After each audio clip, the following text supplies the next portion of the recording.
நீங்க எங்க அண்ணன், எங்களுடைய அடுத்த தலைவர், அவர தாண்டி எங்கேயும் போமாட்டோம்ன்னு சொல்றீங்கன்னா, நீங்களோ, ஜி.கே. மணி அவர்களோ, நீங்கலாம் போய் அன்புமணி ராமதாஸ் அவர்கள சந்திச்சு, இத சார்ட் அவுட் பண்றதுக்கான முயற்சிகள்ல இறங்கலாம்ல. ஏன் அவர சார், சந்திக்க இன்னொன்னு தவிர்க்கிறீங்க? சில பேருங்க அவர சுத்திக்கிட்டு இன்னொன்னு நான் ஒண்ணு மட்டும் நான் சொல்லுவேன். தலைவர் பதவிய விட்டு ஐயா அவர ஒரு ஒரு சூழ்நிலை மாற்றாரு.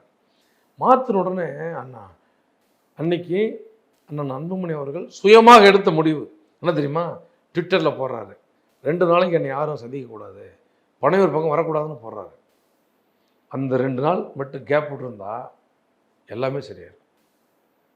அப்ப 4 துர்சக்திகள் வேக வேகமா பல ஊரில் வந்து உள்ள போகுது. நாங்க ரொம்ப நெருக்கமானவங்க அந்த ஒரு எண்ணத்தில் உள்ள போறாங்க.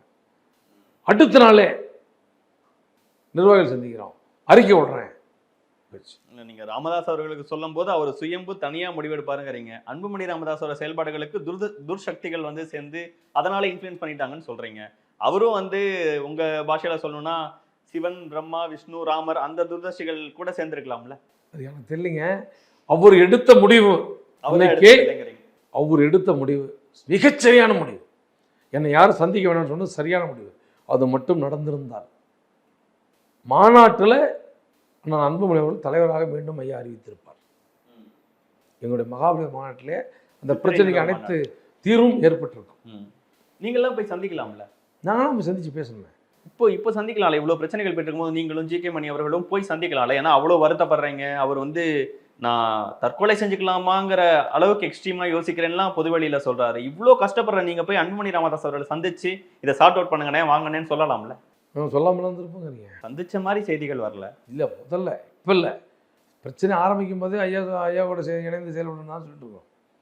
இப்போ வந்து போய் நாங்கள் சந்திக்கல. அது தவறா சரியானு தெரியல. 2 பேருக்கும் கூட்டணி சார்ந்த ஒவ்வொரு முடிவுகள் இருக்குங்கிறதுனால இப்போ இந்த பிரச்சனை இன்னும் போயிட்டே இருக்கா? அது வந்து பொதுவெளியில் சொல்ல முடியாது. சும்மா நான் சொன்னல, சின்ன ஈகோ, சின்ன ஒரு ஒரு கருத்து மாறுபாடுன்னு சொல்ல மாட்டேன், கருத்து முரண்பாடு சின்னது. அப்படியே ஒரு ரொம்ப ஒரு சின்ன சப்ஜெக்டு அது பெரிய ஸ்பார்க் ஆகி போயிடுச்சு.